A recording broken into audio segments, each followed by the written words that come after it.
আসসালামু আলাইকুম দর্শক, আবার চলে আসলাম। আমার সেই আপু, ছোট আপু আসছে।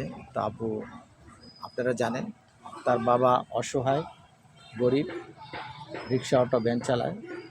তো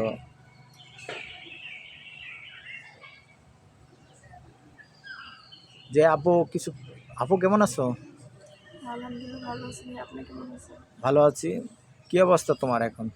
কি আর অবস্থা হবে ভাইয়া, এরকম অবস্থা থেকে যদি বেঁচে না থেকে মরে যেতাম তাও অনেক ভালো হতো। কারণ দেখেন, আমি কি বলবো এখন, আমার রাস্তাঘাটে চলাটা এতটাই খারাপ হয়ে গেছে যে আমি রাস্তাঘাটে চলাচল করতে পারতেছি না, কোনো কিছু করতে পারতেছি না, অনেকটা কষ্টে আছি। এখন যে কী করবো বুঝতেছি না আমি।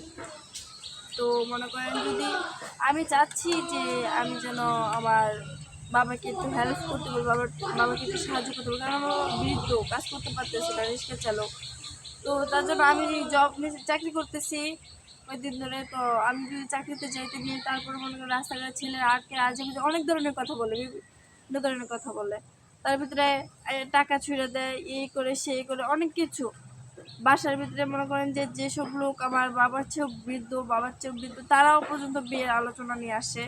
মানে অনেক কষ্টে আছি। তো আমার বাবা যদি রাস্তাঘাটে চলাচল করে, হাঁটাহাঁটি করে, আমার বাবাকে বাজে বাজে মন্তব্য করে যে তোমার মেয়ে এসে অনেক কথা বলে। তো আমি পারতেছি না বাবাকে বোঝাতে, বাবাকে কিছু করতে। তো আমার বাবা অনেক কষ্টে আছে। তো বাবা মার মুখের দিকে তাকালে আর বলতেছে যে কিছু করার চাইতেছে না। তো ওরা সবাই তো কষ্টে আছে যে আমাকে নিয়ে, আমাকে কিছু একটা করতে পারতেছে না। আজকে টাকার কারণে ঘরের ভিতরে বসে পড়ে আছি। এখন যেখান থেকে বিয়ের কথা আসুক না কেন, সেই যৌতুক ছাড়া কোনো কথাই আসে না। তো আমরাও তো মানুষ, তাই না? আজকে টাকা নাই বলে যে আমাকে সারা জীবন ঘরে থাকতে হবে, এটাই ভাবতেছি এখন কি করা যায়।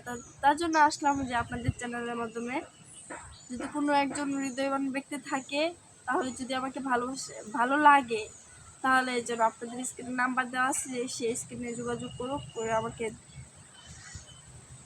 কথা বলো, তাই হবে। আর সে হোক একবারে গরিব হোক, কোনো রকম হোক, শুধু আমার পিছনে একটা ছায়া থাকলেই হবে। আর 3 বেলা না, এক বেলা খাবার দিলেই চলবে। তার বেশি কিছু আমি তার কাছে আশা করি না। যে মনে করেন, আমি শুধু এটাই চাই, সেই জন্য আমার পিছনে সবসময় ছায়ার মতো থাকে, এরকম একটা ব্যক্তি চাই আমি। দর্শক, আপনারা শুনলেন তার কথা। আপনারা জানেন তো উনি এরকম পর্যায়ে আসছে, কথা বলতে পারতেছে না। আপনারা সবসময় জানেন যে দর্শক, আপনারা তো জানেনই আমরা বিভিন্ন সময় বিভিন্ন রকমের ভিডিও করে থাকি বিভিন্ন জায়গায়। যে তো আজকে আমরা যে ভিডিওটা করতেছি, ভিডিওর সাথে সাথে আপনাদের আছি। তা আমাদের উদ্দেশ্য হলো, মেন কথা হলো, আমরা যারা গরিব অসহায় তাদের নিয়ে কাজ করি। আমরা সবসময় এই চ্যানেলের মাধ্যমে যে টাকা উপার্জন করি, সেই টাকাটা মনে করেন গরিব অসহায় তাদের পিছে ব্যয় করি। আমাদের যে চ্যানেলের মালিক জাহিদ ভাই, তিনি অত্যন্ত ভালো মানের মানুষ। তার কথা হইলো কি, আমি একা কেন খাবো, যারা গরিব অসহায় আছে তাদেরকে নিয়ে খাবো। তো দর্শক, আমাদের চ্যানেলের সাথে সাথে থাকবেন আপনারা সবসময়। তাইলে আমরা আশা করি আপনাদের এই চ্যানেলে কমেন্টস করবেন যে কী কার সমস্যা আছে। আর আমাদের ভিডিওটা করার উদ্দেশ্য হলে কি, মনে করেন আমরা অনেকে অনেক কথা বলতে পারে না, তাই আমরা ভিডিওটা চিত্র ধরে তার মনের কথাগুলি বলি, মনের কথাগুলি শুনি।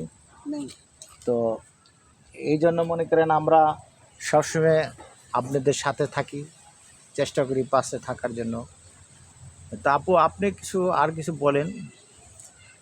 তো আমি আর ভাইকে বলবো, এটাই বলবো, যেন যদি কেউ থেকে থাকে, তো এই ভিডিওর মাধ্যমে স্ক্রিনে নাম্বার দেওয়া আছে, সেই নাম্বারে যেন যোগাযোগ করে, এই বলবো।